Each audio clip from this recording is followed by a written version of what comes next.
Good morning, everyone. Hope everyone's having a great morning. So, this morning on my live stream, I'm going to be doing the case of Susan Smith. I wanted to do another stream privately and look up some true crime and give you guys some updates. Of course, later I'll put it as public. You guys can watch it.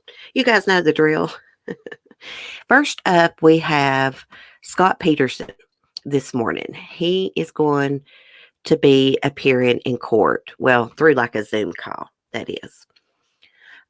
He is due in court at 8:30 a.m. in Department 6 in the case of People of the State of California versus Scott Peterson, case number 1056770.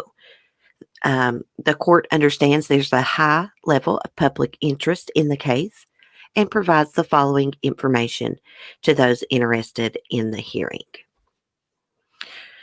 Due to COVID-19 pandemic and the required social distancing protocols, seating capacity in the courtroom and courthouse is extremely limited. As part of the court's effort to maintain public access during the COVID-19 pandemic, despite the court's limited physical capacity, the court has established an audio live stream for all of its departments, including Department 6. The audio live stream at the Peterson hearing will be available through the court's website. The live stream may not be recorded or rebroadcast without prior court approval. And it says, see California Rules of Court. The defendant will appear remotely from state prison and will not be in the courtroom for the hearing. All of the attorneys involved in the case have told the court they intend to appear remotely. There will be no reserved seating in the courtroom. In addition to the Peterson case, there are 21 other cases on the court's 8:30 a.m. calendar. In accordance with the court's COVID-19 access policy, the attorneys, parties, and witnesses in those cases will receive priority access to the courtroom. Oh, wow. So we can't even watch it on a live stream, or I can't even record it because I didn't get the court's approval. Wow, I'm wondering what's going to go on in that courtroom this morning. It's a good possibility that he could be granted like a new trial or something because of that one juror, Rochelle Nice. She's accused of committing misconduct when she failed to disclose that she obtained a restraining order against her boyfriend's former girlfriend in 2000 for harassment. The juror was pregnant at the time of the restraining order, but denied any involvement in any crime-related incidents when asked during jury screening. When all the jurors were asked if they were ever victims of crime or involved in a lawsuit, Nice answered no to both questions. Juror number 7 committed prejudicial misconduct by not disclosing her prior involvement with other legal proceedings, including but not limited to being the victim of a crime. That's what a court order read. So Nice was initially an alternate juror, but she was given a seat when another juror was discharged. She later wrote a book about her experience. According to Scott Peterson's attorney, Nice worked hard to get on the jury, the Los Angeles Times reports. She recently claimed she was willing to serve despite her employer telling her she wouldn't be paid for the time missed from work. Nice, however, told the Modesto Bee in 2017 that her situation was different than the Peterson case. She accused Peterson's defense team of lying in order to get him a new trial. I did not lie to get on this trial to fry Scott Peterson. I did not. She, her boyfriend's ex, never threatened to kill me or to kill my unborn child or to beat me up, Nice said. When I filled out that questionnaire, my situation never came into my mind because it was not similar at all. Well, right there's a lie because there was a lawsuit and she did claim that her boyfriend's ex threatened to kill her and her unborn child. I mean, she filled out paperwork for it. So she is a liar. I do believe that she wanted on that jury awful bad. I believe that she wanted to fry Scott Peterson. However, I kind of do think that he's guilty of Lacey's murder. But you know what I always say? Anything's possible. It's possible that he was just a crappy husband and person, and someone else snagged Lacey when she was walking her dog. But what really always stood out to me and what made me think he was guilty is he told Amber Fry that his wife had died. Like, who does that? There's a lot of men and women that have affairs, and having an affair is so wrong. But they don't tell their mistress or their lover that their partner has died. That's not normal behavior. And something else that, just made him look so guilty to me is they were having a vigil for Lacey. Amber calls him, or he calls Amber during this vigil, and he's lying to her and telling her that he's in Paris. And really, he's at this vigil for his missing pregnant wife. That made him look so, so bad. Okay, let's look at some more true crime this morning. I saw some really sick things going on. Freaking pedophiles. I get so sick of reading about these pedophiles, these sex offenders. Here's one. Let me screen share.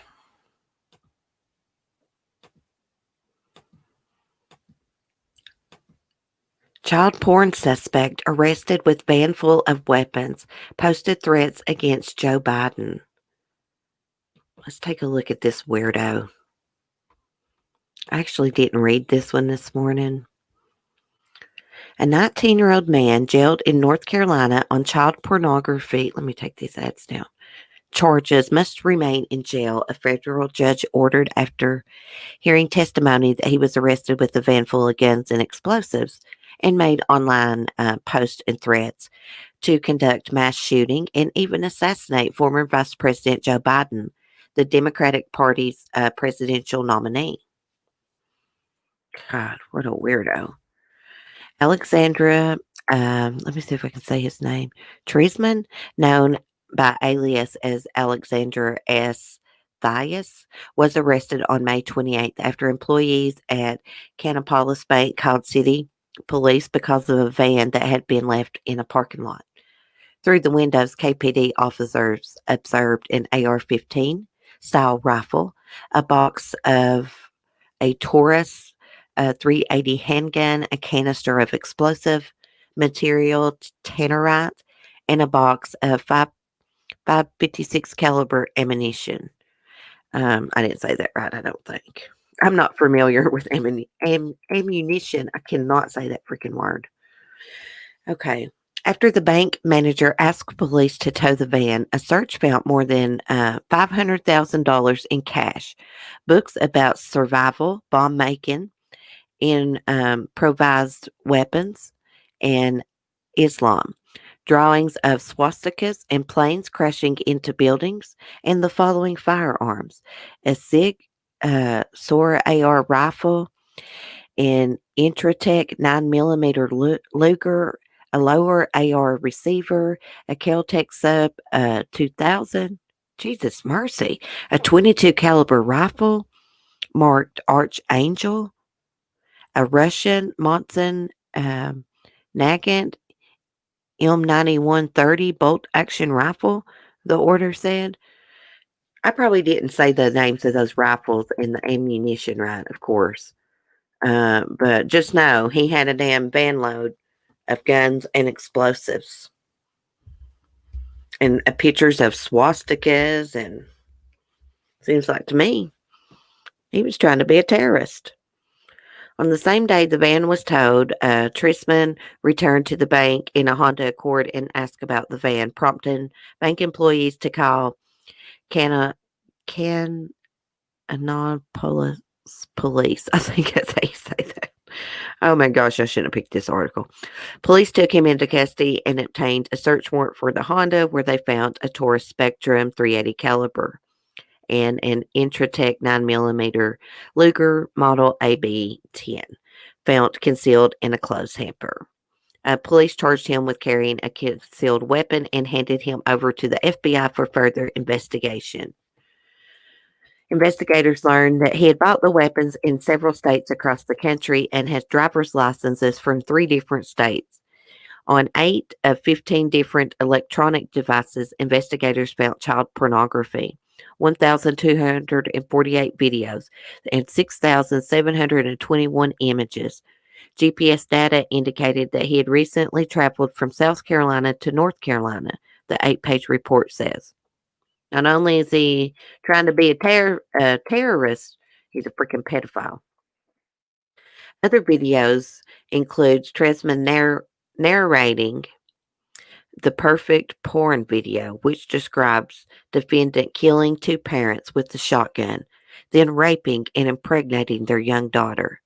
A visit to the site of the mass shooting at the Route 91 Harvest Music Festival in Las Vegas, and a visit to O'Hare International Airport in Chicago, in which a male voice said it would be awesome to hijack an airplane and fly it into a building. Jesus Christ, he's a complete freaking nut. They also found a note about a plan for a mass shooting on Christmas or Black Friday. Still images downloaded from the internet of the Christchurch, New Zealand mosque shooting, a meme asking if he should kill Joe Biden, internet searches for information about Biden's home address, state gun laws, rifle parts, and night vision goggles, a trip to a fast food restaurant just 4 miles from Biden's home, a document called A Guide to Mass Shooting, various information found after the arrest, including a drawing of a stick figure labeled me, using a bat to beat another stick figure labeled whoever the F calls the cops on a parked car, and audio from a jail call between Trisman and his mother in which she urged him to jump bail. Okay.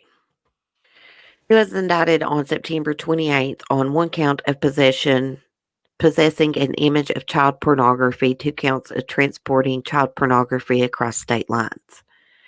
His attorneys have asked Webster to order him held at minimum security facility in Minnesota that specializes in the treatment for men charged with sex offenses. But Webster rejected that idea and ordered him to remain behind bars. Hey, there is no rehabilitation for these sex predators. These people might as well get that out of their head. They may think they can rehabilitate them, but they can't. It's just in their DNA. It's wired into them to be like that, just like serial killers. If you hear Ted Bundy and Jeffrey Dahmer talking, there was just something in them that drove them to want to kill other people and do all these other heinous things to them. And they could not control it. And that's the same way with sex predators. It's just in them. They can't control it. Okay. Local media were unable to get a comment from the FBI or the U.S. Attorney's Office, Middle District of North Carolina, in the wake of the order. Kannapolis Police Chief Terry Spry issued a statement saying he was proud of our officers for their due diligence and quick action that allowed us to prevent an incident from happening. I cannot say that county's name or that town's name. Kannapolis? That's hard to say. Kannapolis. I think that's how you say it. Oh gosh, guys, you just got to overlook me. I just can't pronounce things sometimes, especially like when I'm just like put on the spot, like on a live stream or something. We're trying to record this for y'all. I should have looked at this article before I went live. I actually didn't plan on looking at it at all because these sex predators make me sick. Speaking of sex predators, there was this guy who got a girl, 11 years old, pregnant. And then he just dumped her at the hospital when she started experiencing abdominal pain. Let's get all Nancy Grace's freaking hands down. Rapist impregnates 11-year-old girl and dumps her at hospital when she experiences abdominal pain. And this happened in Louisiana. This man was arrested Sunday after he allegedly took 11-year-old girl he impregnated to the emergency room. The Ascension Paris Sheriff's Office said in a Facebook post that they responded to an undisclosed hospital and made reports that an 11-year-old girl was in the emergency room for abdominal pain. An investigation revealed the 11-year-old was pregnant, and Wendell Sanchez, 34, fathered her unborn child. The Advocate reported that Sanchez drove away as officers responded to the hospital. Sick son of a bitch.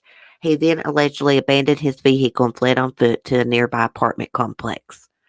The sheriff's office, along with um, Gonzales police, ultimately found Sanchez hiding on a patio of a residence.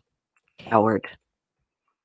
Sanchez was charged with first-degree rape with a victim under the age of 13, resisting an officer, criminal trespass, simple criminal damage to property.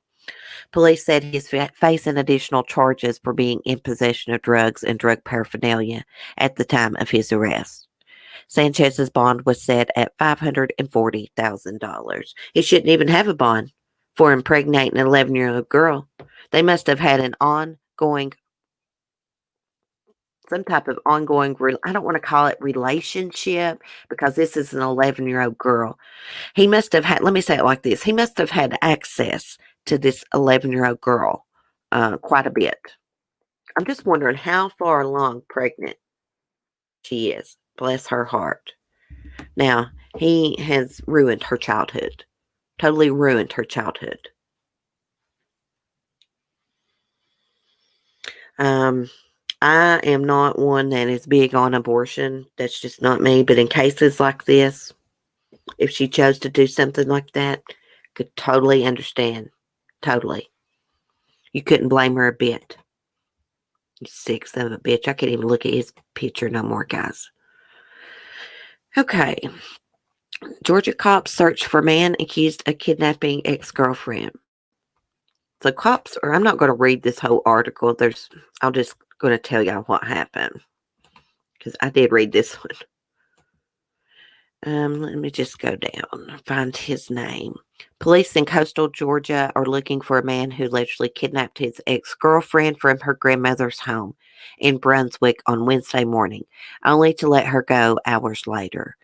The suspect's name is William Boland. He has a history of domestic violence and initially feared Katie Morin was in danger, but by 4 p.m. they announced she was found safe.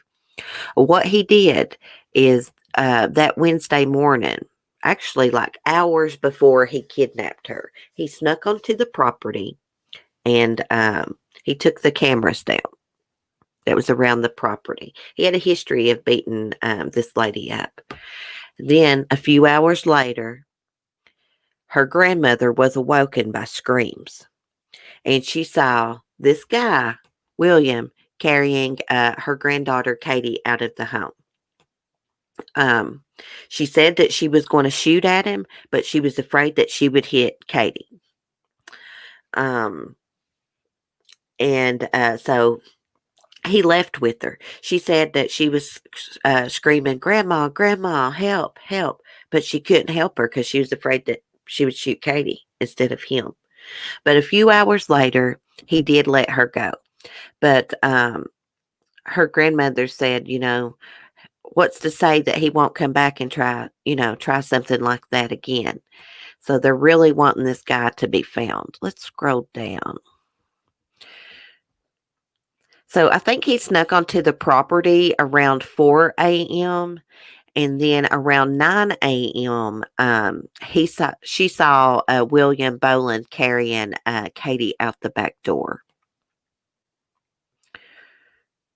She was hollering, "Granny, Granny," the grandmother said, and I couldn't do anything. She said, "I was going to shoot him, but I was afraid I'd hit him." There's another picture of this lunatic. And he had a history of beating up on Katie, like I said.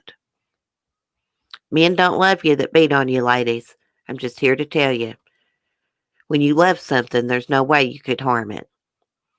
Okay, so later when, like I said, when she reviewed her security footage, she saw a person on the front porch about 4 hours before the kidnapping. The person in the video opens the glass door, puts their hand over the camera lens, and takes down the camera. And Katie's mother, Katrina Bell, said that William had beat up her daughter in the past and threatened her. And they say that they're praying to God that they find him soon. I hope they do too, because he could try to sneak back. You never know what's going through these abusers' minds. Because you got to remember, for them to be able to abuse somebody, that means they're not right in the head, they're psycho. Actually, people that abuse others are cowards. They feel weak and powerless on the inside. So, what do they try to do to make themselves feel powerful? They beat up on something that's weaker than them. Sick sons of bitches, as I say. Sick narcissists. Anyways, guys, I want to get off here. That's all the true crime I'm going to share this morning. And I will see you all at about 10:30 a.m. And we're going to be doing a live stream about Susan Smith, because October the 25th is the 26th anniversary of Susan Smith drowning her kids. Anyways, love y'all. Have a good day. See y'all in a little bit. Be safe, be kind, and peace.